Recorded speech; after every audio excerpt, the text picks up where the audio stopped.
नमस्कार दोस्तों, स्वागत है आपका हमारे इस चैनल पे। दोस्तों, आज हम शुरू करते हैं विज्ञान की एक प्रमुख शाखाएँ, जो कि हमेशा हर तरह के एग्ज़ाम में इस टॉपिक से क्वेश्चन पूछे जाते हैं। तो चलिए शुरू करते हैं।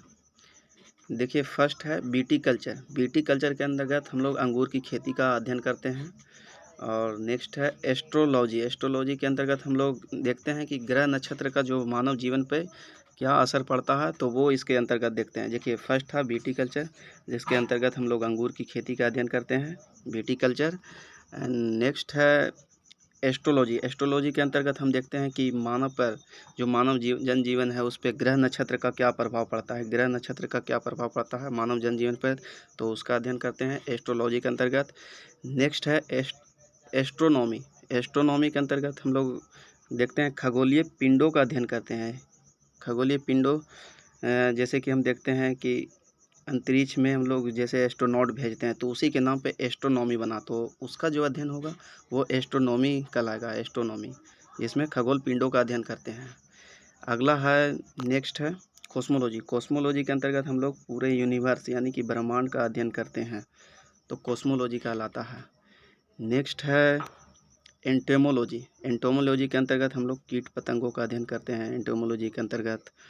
नेक्स्ट कहता है हॉर्टिकल्चर। हॉर्टिकल्चर के अंतर्गत हम लोग फल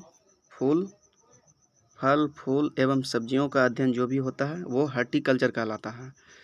तो एक बार फिर से रिपीट करते हैं दोस्तों। विटीकल्चर अंगूर की खेती का अध्ययन हो गया। एस्ट्रोलॉजी मानव पर ग्रह नक्षत्र के प्रभाव का अध्ययन। एस्ट्रोनॉमी हो गया खगोल पिंडों का अध्ययन। कॉस्मोलॉजी हो गया ब्रह्मांड का अध्ययन। एंटेमोलॉजी कीट पतंग का अध्ययन। और हॉर्टिकल्चर हो गया फल फूल एवं सब्जी उत्पादन का अध्ययन, जो कि हॉर्टिकल्चर के अंतर्गत आता है। नेक्स्ट देखते हैं हम दोस्तों न्यूरोलॉजी। न्यूरोलॉजी तंत्रिकाओं एवं नाड़ियों का अध्ययन। जो भी तंत्रिका तंत्र हमारे शरीर में जो कि एक जाल की तरह जो फैला हुआ है पूरे शरीर में, तो उसका जो अध्ययन कहलाता है वो न्यूरोलॉजी कहलाता है। नेक्स्ट है ऑर्निथोलॉजी। ऑर्निथोलॉजी कहलाता है पक्षियों का अध्ययन, ऑर्निथोलॉजी के अंतर्गत होता है। नेक्स्ट देखते हैं दोस्तों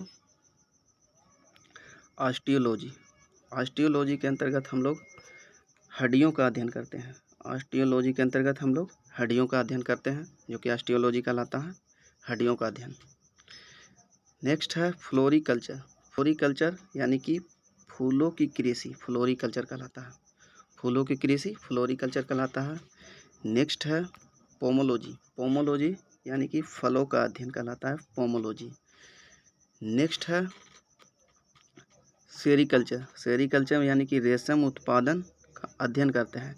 रेशम उत्पादन या रेशम की खेती दोनों ही सेरीकल्चर के अंतर्गत आता है दोस्तों, तो कंफ्यूज नहीं होना है, ये चीज़ ध्यान रखना है, ठीक है। नेक्स्ट देखते हैं पीसीकल्चर। पीसीकल्चर हो गया मछलियों का व्यापारिक उत्पादन या फिर मछलियों का पालन, दोनों एक ही बात हुआ। मछलियों का व्यापारिक उत्पादन, उत्पादन का अध्ययन, या फिर मछलियों का डायरेक्ट मछलियों का पालन, दोनों सेम ही है दोस्तों, तो कंफ्यूज नहीं होना है।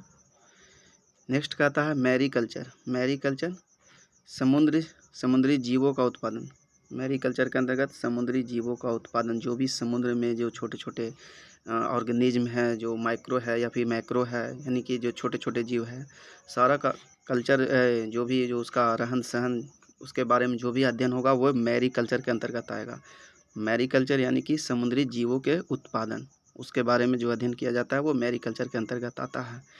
नेक्स्ट देखते हैं न्यूमिस्मेटिक। न्यूमिस्मेटिक पुराने सिक्कों का अध्ययन।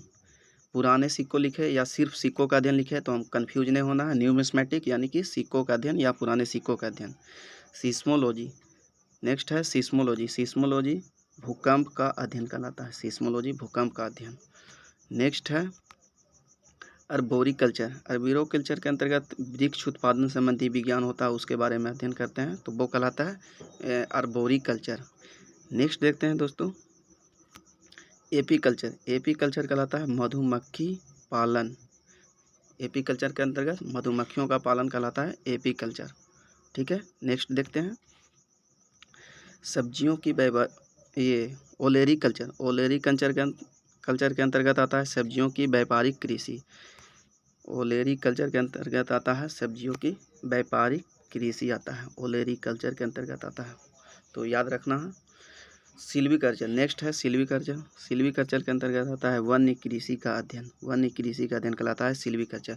वन्य कृषि जैसे कि जो पेड़ पौधे के जो कमर्शियल पर्पस से जो यूज करते हैं, कृषि के रूप में करते हैं, तो वो चीज़ कहलाता है सिल्वीकल्चर। जैसे कि अगर देखा जाए तो कई इधर तो खैर नहीं, मतलब नेक्स्ट है दोस्तों सिल्वीकल्चर, जो सॉरी ओलिवोकल्चर, जैतून की कृषि का अध्ययन कहलाता है। जैतून की कृषि का अध्ययन, जैतून की जो कृषि होती है, खेती होता है, वो ओलिवोकल्चर के अंतर्गत आता है। नेक्स्ट है दोस्तों अनीरोलॉजी। अनीरोलॉजी के अंतर्गत सपनों का अध्ययन करते हैं। अनीरोलॉजी के अंतर्गत सपनों का अध्ययन करते हैं। और लास्ट है दोस्तों कैलोलॉजी। कैलोलॉजी के अंतर्गत मनुष्य के सौंदर्य का अध्ययन करते हैं।